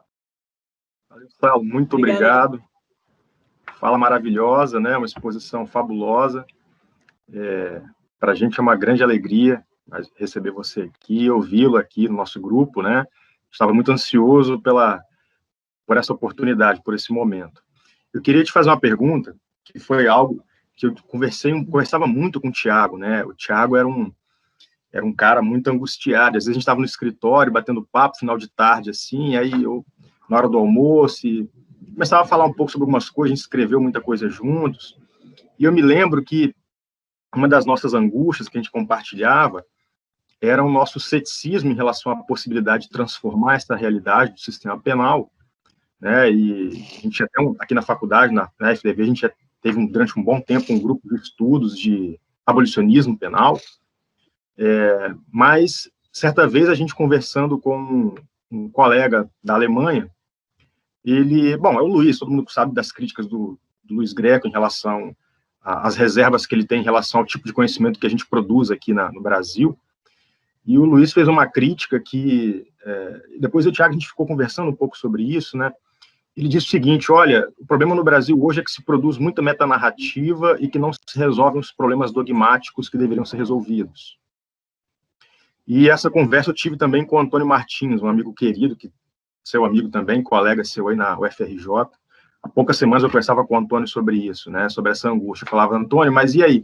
A gente não está resolvendo os problemas que precisaríamos resolver supostamente, queremos fazer uma dogmática crítica, trabalhar com criminologia crítica, mas existe, inclusive, uma tendência na Alemanha a abandonar esse tipo de trabalho mais interdisciplinar, e eles estão fazendo essa crítica. Olha, vocês ficam aí remoendo diagnósticos que já foram ditos por vários pensadores, trabalhando com metanarrativas que querem resolver problemas extremamente complexos e muito amplos e não resolvem os problemas que a doutrina, que a dogmática penal deveria solucionar. Aí eu queria te ouvir a respeito disso, embora o garantismo seja extremamente importante, até falava ontem num congresso da UX, pessoal lá de Caxias do Sul, que participei, falava com eles sobre isso. Eu acho que talvez o garantista hoje seja talvez um grande revolucionário, porque o ideário iluminista que serve de base para o garantismo precisa ser resgatado em alguma medida, né? A gente trabalha com criminologia crítica, vai deslegitimar o tempo todo o sistema penal, e acho que faz todo sentido a partir da nossa realidade, mas talvez trabalhar direito e razão, repensar os axiomas garantistas seja um grande desafio, porque nós estamos vivendo um período pré-iluminista no Brasil. Acho que a gente nunca chegou nem no iluminismo aqui, nem a modernidade a gente viveu. Então, eu queria te ouvir um pouco sobre essas críticas, né, que são feitas ao tipo de conhecimento produzido aqui, até porque nós estamos num GP aqui, né? Perfeito. Obrigado pela questão. Eu acho essencial essa pergunta. Eu terminei agora, veio o Blind Review, né, eu fiz as correções e eu e o Lucas Matos, que é um criminólogo baiano, que a gente está escrevendo bastante junto ultimamente, e a gente escreveu um artigo que a gente submeteu para um jornal, né, porque se não publica em inglês, né, as nossas métricas não são bem avaliadas, né, e que eu acho que eu posso falar, acho até que eu posso falar aqui, porque felizmente foi dado a carta verde para publicação, deve sair no ano que vem, nos Estados Unidos. O título, na tradução, seria a crise da criminologia crítica no Brasil. A crise da crise. E a gente pega, na realidade, a gente tenta mapear todas as críticas que são imputadas à criminologia crítica e demonstrar, primeiro, que muitas são por falta de conhecimento. Falta de conhecimento do conhecimento produzido. 2, que muitas críticas são críticas que são atribuíveis à criminologia em geral e à dogmática em geral, e que, por isso, não podem ser redirecionadas só à criminologia crítica, que é o que o Roberto Lira, naquele texto magnífico, Carta Aberta a um Jovem Criminólogo, ele dizia o seguinte: você, jovem criminólogo, né, que é um criminólogo que foi para o Canadá, que escreve uma carta para ele, e ele responde, ele diz: você, jovem criminólogo, fica procurando pulgas na nova criminologia e abafa os melhores latidos. Ele fala: você fica procurando pulgas nos cachorrões da nova criminologia e acaba apagando os seus melhores latidos. Típico do Roberto Lira Filho, isso é maravilhoso. Né? Ele não, né? A construção dele. Né? Mas ele também vai dizer que aquele jovem criminólogo criticava a criminologia crítica por problemas que a criminologia, como a epistemologia, não tinha solucionado. Bom, e daí o que a gente está dizendo é que se a realidade material que justificou o nascimento da criminologia crítica continua aguda e mais violenta ainda, isso significa que a crise da criminologia crítica, na realidade, é uma crise da criminologia crítica a partir, né, utilizando, né, sobretudo, os textos do Marildo Menegatti, quando ele fala da crise da modernidade, né, na tese de doutorado dele. Enfim, eu acho que é uma crise da criminologia crítica, que foi imputada por críticas como essa, né, de que os criminólogos críticos são idealistas, que todas as pautas são programáticas, né, aquilo que, resumidamente, seria a crítica pela crítica. Né, não fazem críticas construtivas, né, o que a gente ouve muito. Né. Eu reputo isso, né, assim, primeiro, falando especificamente do Luiz Greco, eu tenho divergências de fundo com ele, né, do ponto de vista epistemológico e, sobretudo, político, mas reconheço que ele fez um feito que é invejável e extremamente salutar para as ciências criminais do Brasil. Né? Ele é um professor catedrático da Universidade de Berlim, né? Que hoje é coautor do manual do principal penalista mundial, que é o Roxin. Isso é algo que nós temos, inclusive, para nos curar um pouco do nosso complexo de vira-lata, né? Isso nós temos que saudar. E eu acho, e eu aplaudo, né, de pé e absolutamente sincero esse feito dele, que eu acho maravilhoso. Né? Mas aí eu acho que não é só ele.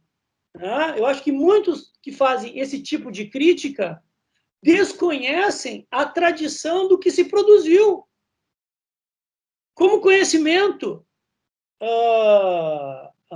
emancipatório no direito penal brasileiro. E não só no direito penal brasileiro. Porque dizer que os críticos no Brasil só fazem teoria, né, e só tem pautas programáticas e são idealistas, né, desde o meu ponto de vista, não se sustenta com base em dados empíricos irrefutáveis. Né? Por exemplo, quem foram as pessoas que introduziram o garantismo no Brasil? Foi Geraldo Prado. Foi Fauzi. Foi Jacinto Coutinho. Foi Hamilton Carvalho. Eu, de certa forma, eu acho que eu tenho uma parcela de culpa nisso. É só ler o que produziu Geraldo Prado na dogmática dura do processo. Um livro só dele sobre interceptações telefônicas. Se a gente quiser ser pontual, é só ler o Código de Processo Penal anotado do Fauzi.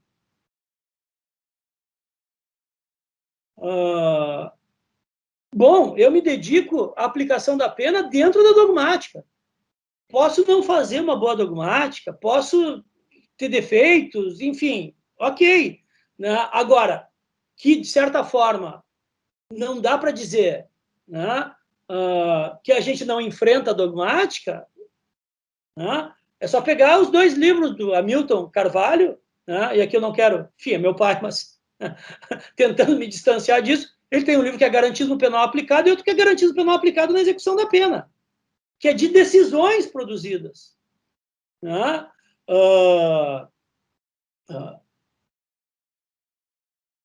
Eu acho que, de certa forma, minimizar a potencialidade da teoria do delito de Juarez Tavares. É minimizar a potencialidade da teoria do delito de Nilo Batista com o Zaffaroni. Por mais que o Greco critique o Zaffaroni, né? Por uma coincidência, ontem de tarde eu estava relendo, estudando, fichando o dolo sem vontade dele, onde lá no final ele vai fazer uma crítica ao Zaffaroni, que, desde o meu ponto de vista, também é equivocada. Né? Mas, assim, e daí nós teríamos que definir também o que é meta-narrativa, o que é meta-conhecimento e o que é efetivamente instrumentalidade. Porque ele, Greco, começa dizendo... Agora estou utilizando esse exemplo, olha, e não estou mentindo, está em cima da minha mesa. Olha aqui, ó. Estão vendo? Dolo sem vontade. Tá todo glosadinho aqui, porque eu estava estudando ontem de tarde esse texto. Né?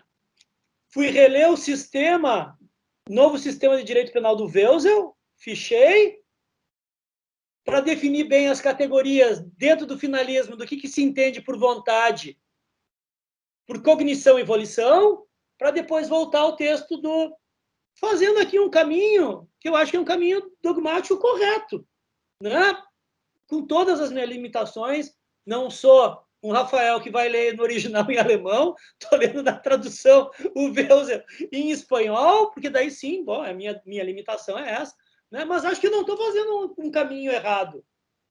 Estou indo lá no finalismo, claro, não vou ter toda a bibliografia como se eu estivesse na Alemanha. Agora, olha só, o Luiz começa esse texto justificando o porquê que é uma reflexão filosófica. Noutras circunstâncias, aspas, a existência de semelhante dispositivo legal faria um artigo intitulado Dolo sem vontade um empreendimento duvidoso. Se for verdade que onde o legislador fala, a filosofia cala, parece não haver mais qualquer lugar para filosofarmos sobre o conceito de dolo. Felizmente, o presente estudo é dedicado ao professor José Souza Brito, um estudioso cuja curiosidade nunca deixou se tolher pelas últimas 3 palavras do legislador. Isso nos permite supor sua concordância com a premissa de que partiremos, a saber, de que a dogmática do direito é ciência jurídica e não mero saber legal, e que a decisão do legislador não significa o fim, e sim o início da filosofia. Isso aqui não é metanarrativa? Porque, cara, é uma coincidência, parece que nós combinamos isso. Né? Eu, se fosse qualquer um que está aqui, parece que a gente combinou isso. Né? Porque tu deu o exemplo do Luiz e eu estou trazendo o Luiz para contrapor o Luiz. Isso aqui não é metanarrativa? Ou só é metanarrativa válida aquela metanarrativa aceita pelo mainstream da teoria do delito germânica? Bom, daí é um outro problema. E daí eu vou dizer, bom, mas daí aqui a gente tem uma síndrome de colonizador, que é a mesma síndrome de colonizador que o Caiambos utiliza quando ele critica o Zaffaroni, dizendo que tu não pode criticar o direito penal alemão. Bom, então é o seguinte, a gente produz tanto conhecimento instrumental e prático, que eu considero de qualidade, né? E aqui me utilizei dos meus amigos do processo penal, porque não tem nada mais agudo e prático, aspas, utilitário que o processo penal, mas a gente tem produção dogmática, e para mim, o último livro do Juarez Tavares, né? Eu leio e releio, não paro de estudar, né? Sou conhecido como um criminólogo crítico, mas veja, eu leio dogmática, leio teoria do delito, me interesso, né? Trabalho na aplicação da pena. Então, eu acho que, primeiro, tem um certo desconhecimento e depois um certo preconceito. Né? Os índios lá do Brasil que não estão sabendo escolher direito o que, né, estão perdidos metodologicamente. Né?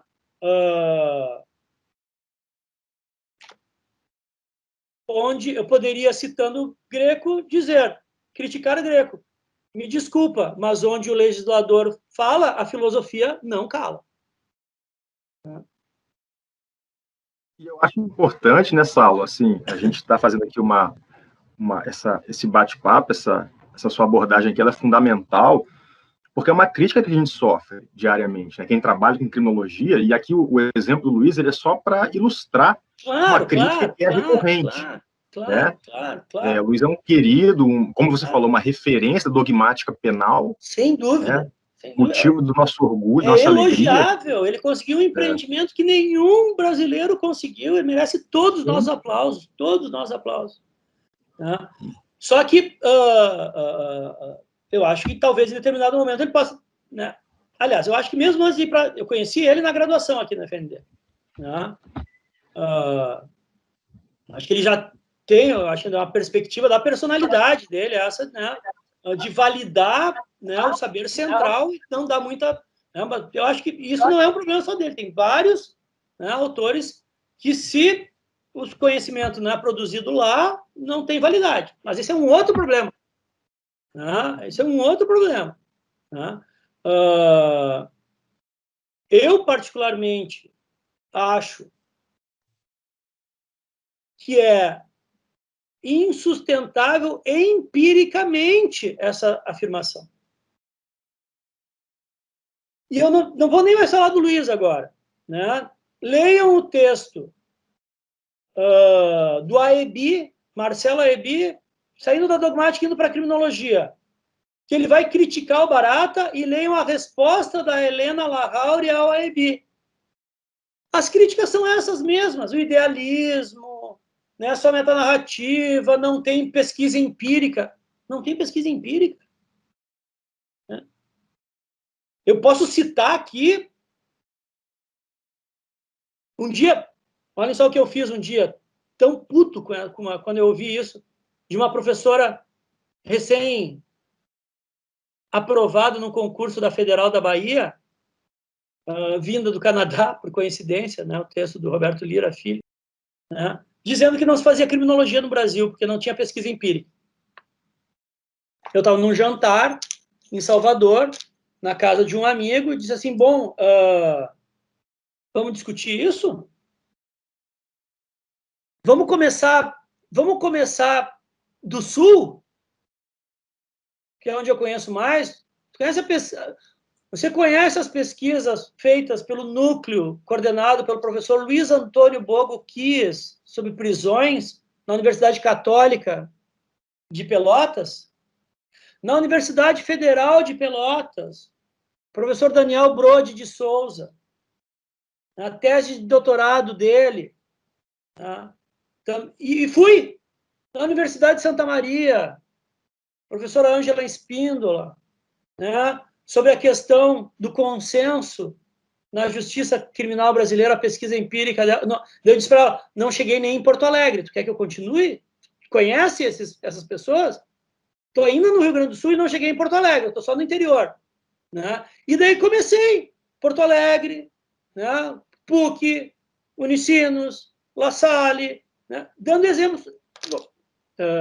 Me incomodou tanto aquilo, eu cheguei em casa e abri o currículo Lattes da Vera Andrade, minha orientadora de mestrado, para ver quantas teses e dissertações na carreira da Vera Andrade, empírica, ela tinha orientado. Porque daí isso também, não se faz, a criminologia crítica não se preocupa com a empiria. Daí eu fui pegar lá, da Vera Andrade. O Lattes do professor Nilo Batista. Para ver. Né? Porque se os ortodoxos nos criticam que a gente não tem pesquisa empírica, eles têm que demonstrar empiricamente isso. Mas não conseguem. Por quê? Porque é refutável empiricamente. Mais de 80% das teses de doutorado e das dissertações de mestrado orientadas pela Vera Andrade, que é uma das maiores criminólogas críticas do Brasil, são pesquisa empírica. A minha, sobre política de drogas, que é pesquisa documental, a partir da experiência da primeira ocupação dos morros aqui do Rio de Janeiro pelas Forças Armadas. Eu não tinha muita ideia que aquilo era pesquisa empírica. E tem falhas ali, lógico, mas eu fiz uma documentação primária. Agora, tem outras muito mais sofisticadas, pesquisas empíricas, que ela orientou, como, por exemplo, a da Ela Vieco, Volcomer de Castilho, que foi a primeira tese que ela orientou. Né? E aí então, tem um aspecto importante nessa aula, só pegando um gancho na sua fala, interrompendo, desculpe, mas a visão de que só se faz história do pensamento criminológico e não se trabalha a criminologia como uma ferramenta de interpretação da realidade, muitas vezes. Né? A gente ouve muito isso também. Só fica fazendo história do pensamento criminológico, porque pega um livraço lá como o do Gabriel Anitua, né, que é um livro fabuloso, mas é necessário fazer. Agora, eu acho que o que a gente tenta mostrar sempre para os alunos é que isso existe já. Esse emprego da criminologia como uma ferramenta de interpretação, de leitura da realidade, isso já existe, está sendo feito, né? Inclusive para transformar a realidade dogmática. Para mim, as últimas grandes teses da criminologia crítica, assim, pegando assim, né, trabalhos, né, do último milênio, né, que eu estou... Indignos de Vida, do Orlando Zacconi. Ele analisou todos os inquéritos policiais.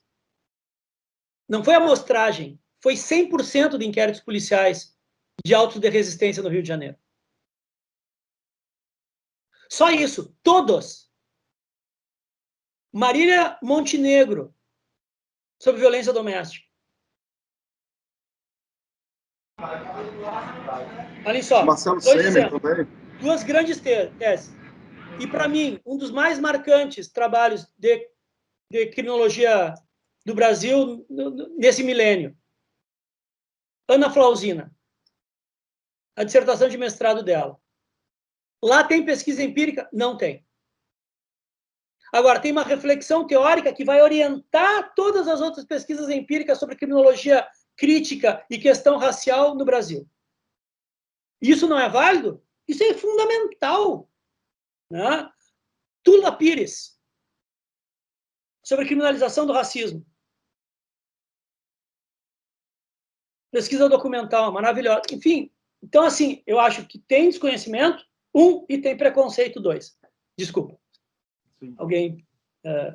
Vamos só para uma última pergunta aqui, Saulo, quando o horário, até a gente não quer te prender, a gente já está aí para encerrar. O Raoni quer fazer uma pergunta, um colega aqui da faculdade também, fez agora, defendeu o mestrado dele agora recentemente. Diz aí, Raoni. Liga o fone, Raoni, o áudio. Desculpa aí, eu estou num lugar público, fiquei com receio de deixar ligado e ficar fazendo barulhos. Boa tarde. Saulo, primeiro complementando o que você acabou de dizer, né? A própria criminologia crítica, a gente fala em seletividade. De onde a gente tirou a seletividade? A gente não inventou isso. É claro que isso vem do empirismo, né? Sabe? Então, essa crítica, com todo respeito, você muito bem falou do Greco, né? O que ele fez é extremamente admirável, e para quem acha isso maravilhoso, invejável também, mas ele também não está imune da gente criticá-lo, né? E o que você acabou de fazer foi exemplar. Você citou também o texto da Flausina. Pô, foi uma referência importantíssima para mim. Eu trato de seletividade na minha dissertação,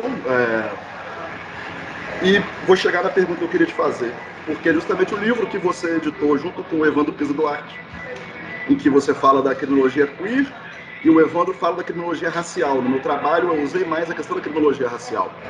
Isso me ficou na cabeça um movimento dialético da própria criminologia, que é crítica na postura e no método.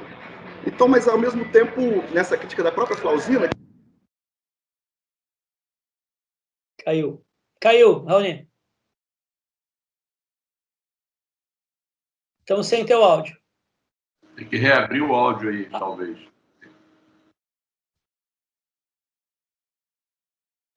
Licença, deve ser o microfone do fone. Às vezes é melhor você tirar o fone e falar direto do computador.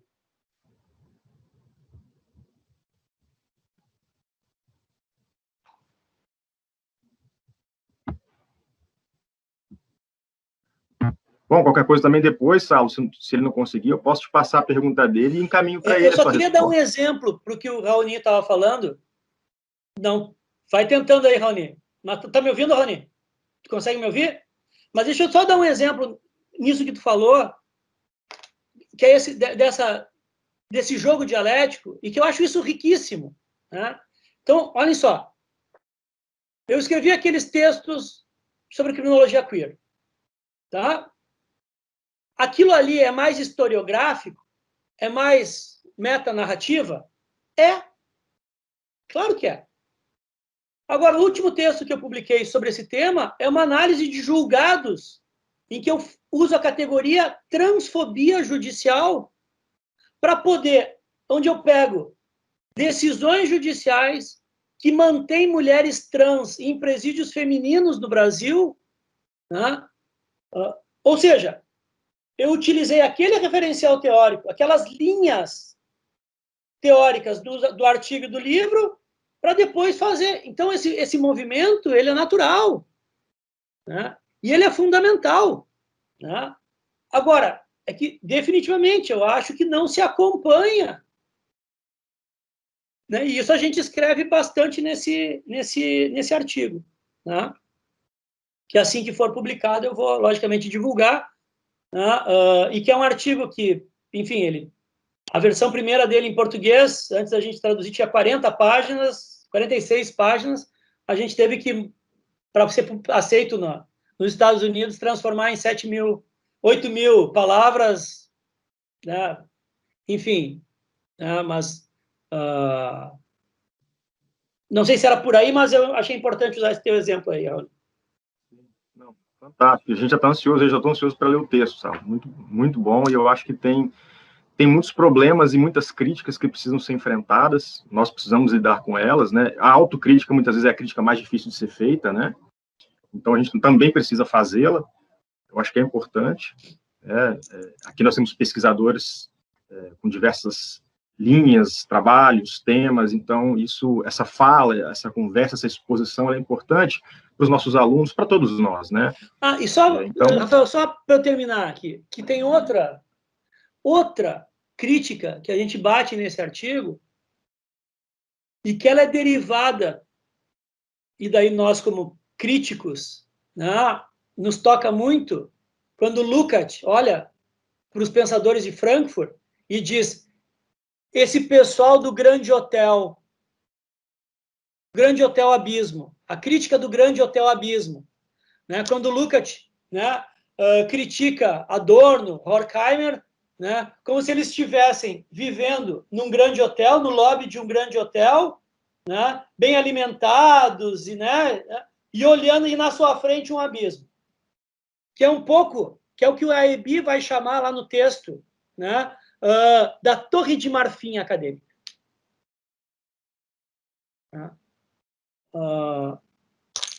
Como se Adorno e Horkheimer não tivessem sido expulsos das suas cátedras na Alemanha e tendo que imigrar para os Estados Unidos, né, vivendo de bolsa, né, da Colômbia para poder viver, né, como se Benjamin não tivesse se suicidado, né, na fronteira da Catalunha, né, como se Roberto Bergali não tivesse sido torturado pela ditadura argentina, né, como se Zaffaroni não tivesse sofrido preconceito de todas as ordens, como se Nilo Batista não tivesse sofrido perseguições políticas e acadêmicas incríveis. Eu não vou nem chegar mais perto, porque daí eu tenho que falar das minhas experiências também, né? Que torre de marfim é essa? Né? Como se grande parte desses atores não atuassem também na advocacia, na magistratura, produzindo sentido na realidade. E 3, como se a docência por si só não fosse uma trincheira, né? E como se a pedagogia não fosse uma prática, né? Então, esses 3 pontos, né, também é algo que me toca muito, né, que eu não podia finalizar, já que a gente entrou por esse caminho, eu não podia finalizar. Era isso. Legal, e foi um ótimo caminho. Acho que entramos por um bom caminho, né? Porque quando gera reflexão e gera esse tipo de debate, e acho que é fundamental. O Marcos Nobre tem um textinho, né? A curso livre de teoria crítica, ele vai dizer um negócio lá que é fundamental. A teoria crítica, ela não se encerra na crítica, ela também está o tempo inteiro fazendo autocrítica. Essa crítica, ela não para, né? Então, nosso papel como críticos é tentar pensar na capacidade de emancipação, de transformação da realidade, ou de libertação, usando um termo aqui mais dusseliano, né, mais latino-americano, a partir dessas teorias ou dessas ideias. Então, mais uma vez, Saulo, te agradecer muitíssimo, sabe, assim, a fala foi genial, foi fantástico, está gravado, a gente vai disponibilizar no YouTube, se você autorizar, obviamente, se não tiver nenhum problema. Autoriza, claro. E assim, a gente fecha, então, hoje aqui, pessoal, esse segundo encontro do Seminário de Estudos Criminais, né, vinculado aqui ao nosso grupo de pesquisa, agradecendo a presença de todo mundo que ficou conosco aqui até agora, agradecendo muitíssimo ao Saulo por disponibilizar tempo, vir aqui falar conosco. Só para ficar registrado, né, eu peço desculpas pela minha... esse tipo de questão que foi colocado no final, sobretudo a partir da pergunta do Rafael, né, me move muito, então eu tendo a, inclusive fisicamente, a me... então, aqui, né, são, sobretudo, críticas acadêmicas e reflexivas, né, e, sobretudo, autocrítica. Né? Então, é nesse aspecto, né, que justifica um pouco o meu entusiasmo. Eu acho que tem a ver também com o fato de ser gaúcho, não tem não, Saulo? Gaúcho, ele é meio mal educado, né? Grosso, como a gente chama, né? Por natureza, mas não são todos. Eu diria não. Mais combativos, né? Eu tô querendo usar uma outra expressão, mas aí fica por sua conta, eu não posso fazer avaliação. Tá meio vinculado uma coisa com a outra. Mas, gente, obrigado a todo mundo. Salo, mais uma vez, muito obrigado, foi ótimo. A gente fica realmente muito feliz. Quando tiver disponibilizado, então. me mandem o link aí também para eu dar uma... Tá. Porque algumas coisas que eu falei eu quero anotar depois para... Sim. A gente encaminha para você. A gente aprende, né? Todos nós, professores, a gente sabe, né? Como a sala de aula, muitas vezes ela serve mais para nós, né? Refletir sobre o que a gente está falando, né? Por isso que quem for defender dissertação, tese, né? Apresenta o trabalho no grupo, né? Fala, se ouve falar, isso amadurece. E aí eu acho que também é uma crítica que a gente precisa fazer, né? O âmbito acadêmico não está disposto a ouvir críticas, muitas vezes. A gente tem que ouvir as críticas às nossas ideias, porque é assim que a gente cresce, né? É assim que a gente aperfeiçoa, que a gente consegue, de alguma forma, produzir algo melhor ainda. Acho que isso é importante, né? Essa sua fala é fundamental. A gente sempre diz isso aqui para os alunos. Beleza, então, pessoal. Meus caros. Abraço Valeu. A todos e a todas. Um abraço para todo André, mundo. Rafael e viva nosso querido Thiago. Abraço. Valeu. Um abraço.